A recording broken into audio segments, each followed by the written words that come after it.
Perusahaan membukukan laba bersih sebesar 174 juta dolar Amerika Serikat atau setara dengan 2,83 triliun rupiah.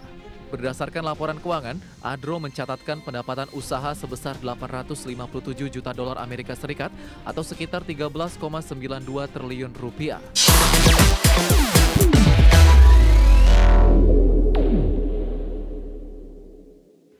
Pemirsa, kinerja PT Alam Tree Resources Indonesia Tbk atau emiten berkode saham ADRO pada semester pertama 2025 tertekan tajam. Laba bersih perseroan anjlok hingga 77% seiring penurunan pendapatan dan melemahnya harga batu bara.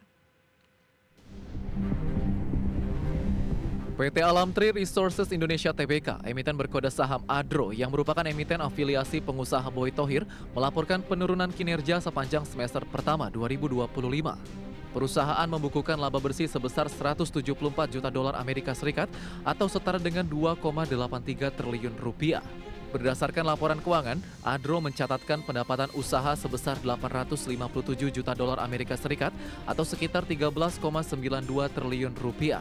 Angka ini turun 18,6% dibandingkan periode yang sama tahun lalu yang mencapai 1,05 miliar dolar Amerika Serikat. Kontribusi pendapatan ADRO didukung dari penjualan ke pihak ketiga sebesar 234 juta dolar Amerika Serikat serta jasa pertambangan sebesar 393 juta dolar Amerika Serikat. Meski beban pokok pendapatan turut menurun 3,5%, laba bruto ADRO tercatat merosot hingga 38% secara tahunan. Seiring hal itu, laba yang dapat diatribusikan kepada entitas induk ADRO turun tajam hingga 77,5%. Dari sebelumnya, 778 juta dolar Amerika Serikat menjadi hanya 174 juta dolar Amerika Serikat pada paruh pertama 2025. Hingga akhir Juni 2025, total aset ADRO turun menjadi 6,40 miliar dolar Amerika Serikat dari sebelumnya 6,70 miliar dolar Amerika Serikat pada Desember 2024. Saham ADRO di Bursa Efek juga terkoreksi 0,85% pada penutupan perdagangan 29 Agustus 2025 dan sudah turun lebih dari 30% sepanjang tahun berjalan. Tim Liputan IDX Channel. Masih di IDX First Session Closing, pemirsa. Pengembangan properti PT Intiland Development Tbk terus berupaya menekan beban utang perseroan.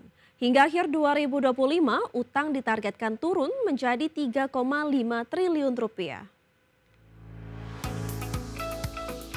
Pengembang properti PT Intiland Development Tbk atau dengan kode saham DILD terus berupaya menekan beban utang perseroan. Direktur Utama Intiland Archit Noto Pradono mengatakan posisi utang dan beban bunga terus menurun dalam 3 tahun terakhir. Hal ini berkat strategi efisiensi pembiayaan termasuk pelunasan pinjaman berbunga tinggi dan divestasi aset non-core. Menurutnya langkah ini penting untuk memperkuat struktur keuangan sekaligus menjaga stabilitas perseroan. Baru-baru ini Intiland melunasi sukuk ijarah berkelanjutan 1 tahap 2 tahun 2022 senilai 250 miliar rupiah yang jatuh tempo 25 Agustus. Sebelumnya pada Desember 2024 perseroan juga melunasi sukuk ijarah seri A senilai 125 miliar rupiah. Intiland kini masih memiliki kewajiban sukuk ijarah seri B senilai 125 miliar rupiah yang jatuh tempo 2 Desember mendatang.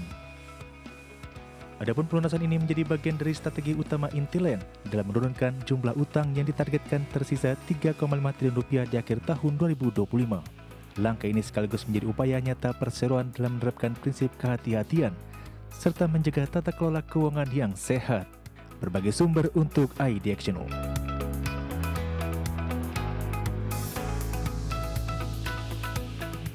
PT Charon Pokpan Indonesia Tbk, emiten berkode saham CPIN, menuntaskan transaksi afiliasi senilai 24,56 miliar rupiah. Transaksi ini dilakukan untuk mendukung fasilitas pembibitan unggas melalui entitas terkendali perseroan. PT Charon Pokpan Indonesia Tbk, emiten berkode saham CPIN, melalui anak usahanya PT Charon Pokpan Jaya Farm, secara resmi menyelesaikan pembelian tanah dan bangunan serta mesin dari PT Istana Satwa Borneo. Total nilai pembelian diprediksi sekitar 24,56 miliar rupiah. Rincian transaksi tersebut tanah seluas 38.389 meter persegi di Desa Nusa Indah, Bati-Bati, Tanah Laut, Kalimantan Selatan serta dibangun yang tersedia di atasnya dengan nilai 19,34 miliar rupiah. Ditambahkan juga mesin dan peralatan senilai 5,22 miliar rupiah. Presiden Direktur CPIN Chu Thomas Effendi menyatakan bahwa transaksi tersebut dilakukan untuk memperkuat fasilitas pembibitan unggas bagi entitas anak.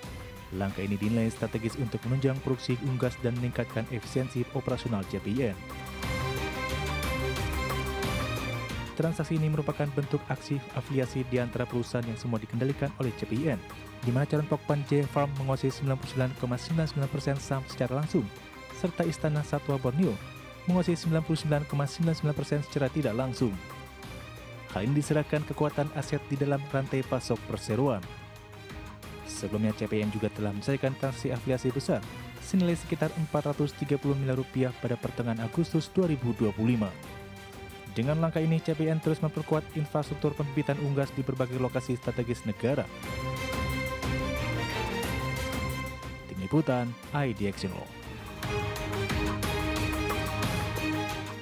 Kinerja keuangan PT Perusahaan Gas Negara Tbk atau PGAS telah dilaporkan untuk semester pertama tahun 2025.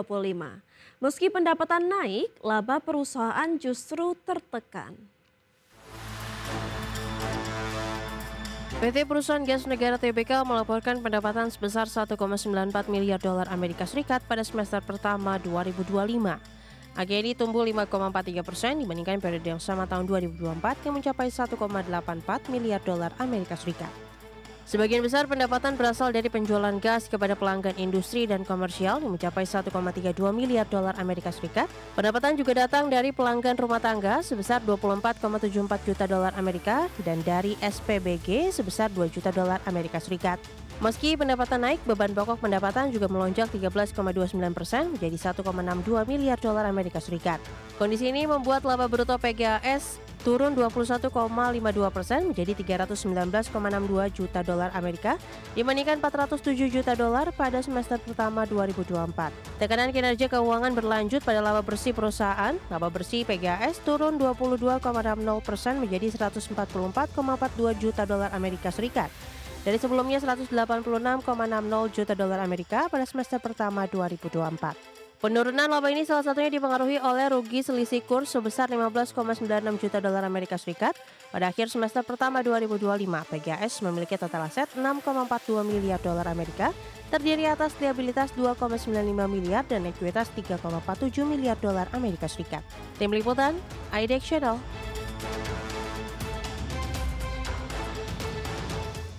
Pemirsa, kita beralih ke update penutupan IHSG sesi pertama hari ini, di mana IHSG pada sesi pertama hari ini ditutup melemah 0,76% ke level 7.770,98. Adapun IHSG tadi pagi dibuka di level 7.620 dan sempat menyentuh titik tertinggi di level 7.779.